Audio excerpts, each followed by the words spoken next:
Hello everyone. आज की class शुरू करते हैं। तो आज हम पढ़ेंगे क्रिया के बारे में, जो कि आपके आने वाले एग्जाम के लिए इंपॉर्टेंट है हिंदी ग्रामर से, जो कि जैसे JBT TET, JBT commission, TGT commission, LT TET, LT commission या अदर कॉम्पिटिटिव एग्जाम के लिए काफी इंपॉर्टेंट है।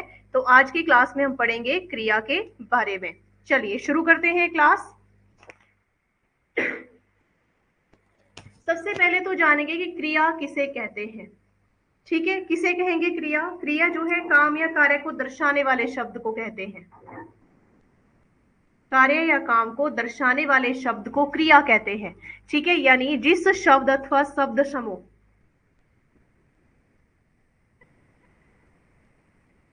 जिस शब्द अथवा शब्द समूह, शब्द अथवा शब्द समूह के द्वारा किसी कार्य के होने, किसी कार्य के या करने होने या करने का बोध होता है, का बोध हो, उसे क्रिया कहते हैं।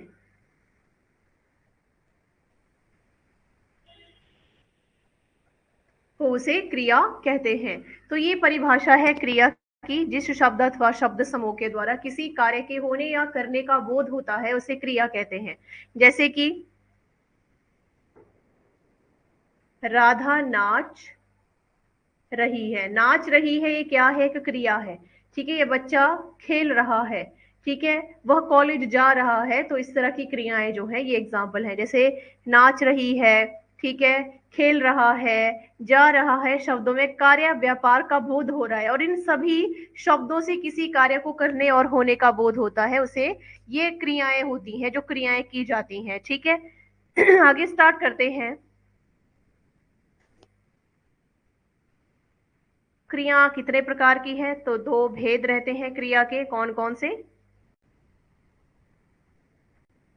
अकर्मक क्रिया और सकर्मक क्रिया।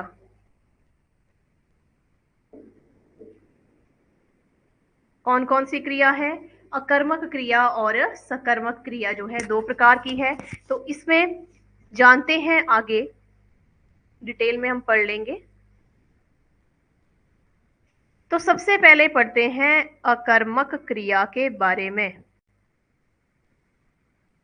अकर्मक क्रिया, जिन क्रियाओं का फल किसे कहते हैं? जिन क्रियाओं का फल, जिन क्रियाओं का फल सीधा कर्ता पर पड़े, सीधे कर्ता पर पड़े, वे अकर्मक क्रियाएं होती हैं।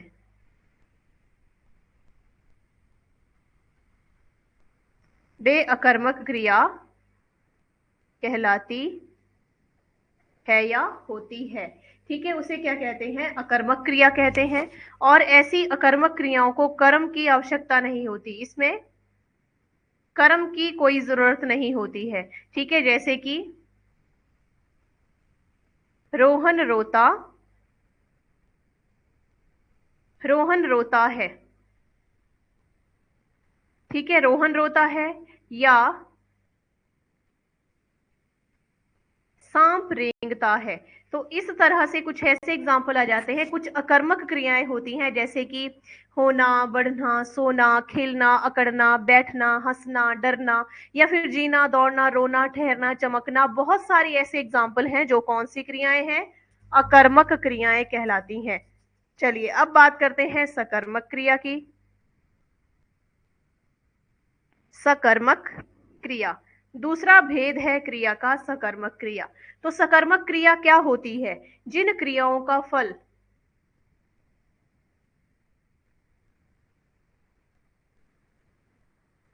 जिन क्रियाओं का फल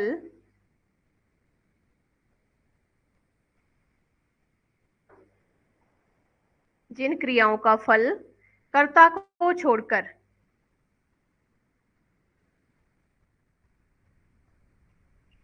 कर्ता को छोड़कर कर्म पर पड़ता है, कर्म पर पड़ता है वे सकर्मक क्रियाएं होती हैं, और इन क्रियाओं में कर्म का होना जरूरी होता है। इसमें कर्म काफी इंपॉर्टेंट होता है, ठीक है। और सकर्मक क्रियाओं के जैसे एग्जाम्पल, मैं किताब पढ़ता हूं, ठीक है, या राम मिठाई खाता है। तो इस तरह से पढ़ता है, खाता है, इस तरह से जो शब्द हैं वो क्या है, सकर्मक क्रिया है। मतलब एक और क्रिया पाई जाती है क्रिया में, एक तो दो तरह से मैंने आपको बता दी, एक अकर्मक क्रिया और दूसरी सकर्मक क्रिया, लेकिन एक और क्रिया पाई जाती है जिसका नाम है द्विकर्मक क्रिया। ये कौन सी क्रिया होती है, द्विकर्मक क्रिया होती है। तो द्विकर्मक क्रिया जो होती है, जिन क्रियाओं के दो कर्म होते हैं, जिन क्रियाओं के दो कर्म होते हैं वे द्विकर्मक क्रियाएं कहलाती हैं। तो इसमें अपने भी कुछ भेद हैं द्विकर्मक क्रिया के, जैसे कि कौन कौन सी, सहायक क्रिया, जैसे कि हेल्पिंग वर्ब जो आ जाते हैं, ऑक्सिलरी वर्ब आ जाते हैं। सहायक क्रिया क्या होती है, वह क्रिया जो मुख्य मेन वर्ब के साथ, मुख्य क्रिया के साथ प्रयुक्त होकर, मुख्य क्रिया के साथ प्रयुक्त होकर वाक्य के अर्थ को, वाक्य के अर्थ को स्पष्ट और पूर्ण, स्पष्ट और पूर्ण करने में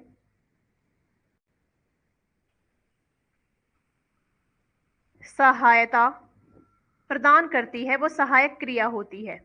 ऑक्सिलरी वर्ब बोल सकते हैं, हेल्पिंग वर्ब बोल सकते हैं, ठीक है। जैसे कि मैं बाजार जाती हूँ, ठीक है, जाना यहाँ पे क्या है, जाती हूँ, तो यहाँ पे जाना मुख्य मेन वर्ब है, जबकि हूँ क्या है, सहायक क्रिया है।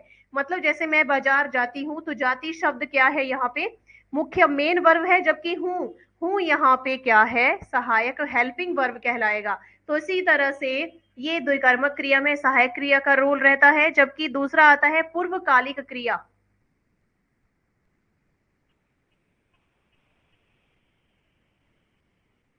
पूर्वकालिक क्रिया क्या होती है, तो पूर्वकालिक क्रिया वह क्रिया, ये इंपॉर्टेंट चीजें हैं सारी आपने नोट कर लेनी है, वह क्रिया जिसके द्वारा,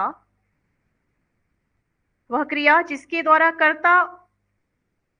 एक कर्ता एक क्रिया को समाप्त करके, को खत्म करके, कर्ता एक क्रिया को समाप्त करके दूसरी क्रिया को शुरू करता है,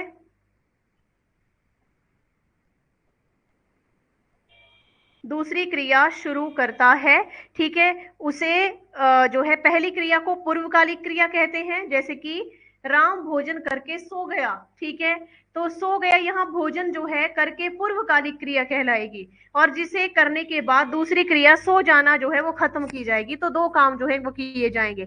तो ये जो है इसको बोलते हैं पूर्वकालिक क्रिया। जबकि नेक्स्ट पॉइंट इसमें आता है जिसको बोलते हैं नाम बोधक क्रिया। कौन सी क्रिया आएगी, नाम बोधक क्रिया क्या होती है, तो नाम बोधक क्रिया किसे कहेंगे, वह क्रिया जो संज्ञा, वह क्रिया जो संज्ञा अथवा विशेषण, वह क्रिया जो संज्ञा अथवा विशेषण के साथ जुड़े, विशेषण के साथ जुड़ने से बनती है, से बनती है, वह नाम बोधक क्रिया कहलाती है। जैसे कि संज्ञा प्लस क्रिया, संज्ञा प्लस क्रिया, तो क्या आएगा यहाँ पे, जैसे लाठी, तो लाठी शब्द क्या है, संज्ञा, जबकि मारना क्या है, एक क्रिया है। तो नाम बोधक क्रिया कैसे बनेगी, लाठी मारना, ठीक है। तो लाठी मारना एक नाम बोधक क्रिया होगी कि एक्शन किया गया, तो वो वैसे नाम बोधक क्रिया जो है वो बनती है, ठीक है।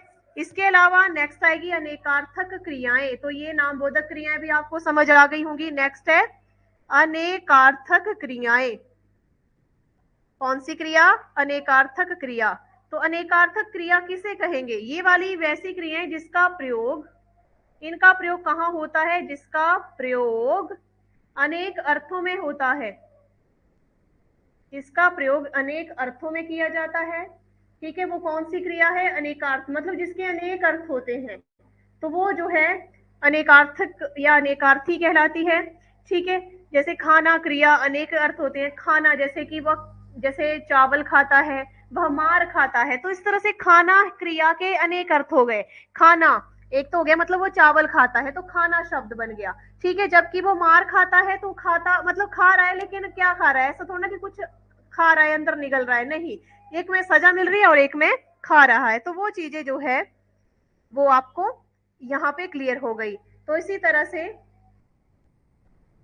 इसको कहते हैं अनेकार्थक क्रिया, जिस क्रिया के अनेक अर्थ होते हैं। क्लियर हो गया होगा इतना। आगे सामान्य क्रिया आती है। ठीक है, मेन पॉइंट है सारे, और सारे में एक एक करके आपको बता रही हूँ। ठीक है, नेक्स्ट आ गई सामान्य क्रिया। तो सामान्य क्रिया जो है, जब वाक्य में केवल एक क्रिया का प्रयोग होता है, जब वाक्य में केवल एक क्रिया का प्रयोग होता है। ठीक है, जैसे कि तुम चलो, मोहन पढ़ेगा, मैंने खाना खा लिया, एक्सेट्रा, तो ये शब्द जो है वो सामान्य क्रिया में आते हैं। एक आती है संयुक्त क्रिया। कौन सी क्रिया? संयुक्त क्रिया होती है। तो संयुक्त क्रिया जो होती है, दो या दो से अधिक क्रियाओं से के मेल से बनी होती है। दो या दो से अधिक क्रियाओं के मेल से बनने वाली क्रिया को संयुक्त क्रिया कहते हैं। जैसे कि संयुक्त क्रियाएं होती हैं, जैसे तुम घर चले जाओ, तुम घर चले जाओ, चले जाओ, तो वो शब्द जो है संयुक्त क्रियाएं बनती हैं। दो या दो से अधिक क्रियाओं के मेल से बनने वाली क्रियाएं संयुक्त क्रियाएं कहलाती हैं। एक आती है नाम धातु क्रियाएं। कौन सी क्रियाएं? नाम धातु क्रियाएं। तो नाम धातु क्रियाएं जो क्रिया को छोड़कर दूसरे शब्दों, जैसे कि संज्ञा, ठीक है, सर्वनाम, इसके अलावा विशेषण, संज्ञा, सर्वनाम, विशेषण, जो से कौन सी इनसे जो धातु बनती है उसको नाम धातु क्रियाएं कहते हैं। जैसे कि उसने खाना खिलवाया, सॉरी, जैसे अपना, अपनाना, गर्म, गरमाना, ठीक है, ऐसे शब्द जो है इसमें आ जाते हैं। और एक आती है प्रेरणार्थक क्रिया। कौन सी क्रिया? प्रेरणार्थक क्रिया। तो प्रेरणार्थक क्रिया जब कर्ता स्वयं कार्य ना करके, कर्ता स्वयं कार्य ना करके, कर्ता स्वयं कार्य ना करके किसी अन्य से काम करवाता है, अन्य से कार्य करवाता है, उसे करवाता शब्द भी यहीं पे आ गया, इसी से समझ आ गया प्रेरणार्थक। तो वो कौन सी प्रेरणार्थक क्रिया कहलाती है? और इसमें जैसे मैंने पत्र लिखवाया, मैंने खाना बनवाया, ठीक है, मैंने पुस्तक पढ़वाई, तो ऐसे शब्द जो हैं वो आ जाते हैं प्रेरणार्थक क्रिया में। तो सारे भेद ही हैं क्रिया के। ठीक है, तो ये वन बाय वन सारे मैंने यहाँ पे आपको डिटेल में बता दिए हैं। और अगर आप हमारे new live online coaching batch join करना चाहते हैं, टेट, जेबीटी, टेट हो गया, ठीक है, या जेबीटी कमीशन या TGT commission, TET, other TET के आप एग्जाम के अगर तैयारी करना चाहते हैं, तो उसके लिए आप हमें 8894592402 पे कॉल या व्हाट्सएप कर सकते हैं। ऑनलाइन बैच अवेलेबल हैं। वीडियो को ज़्यादा से ज़्यादा लाइक और शेयर करें, साथ में हमारे यूट्यूब चैनल को भी सब्सक्राइब करें।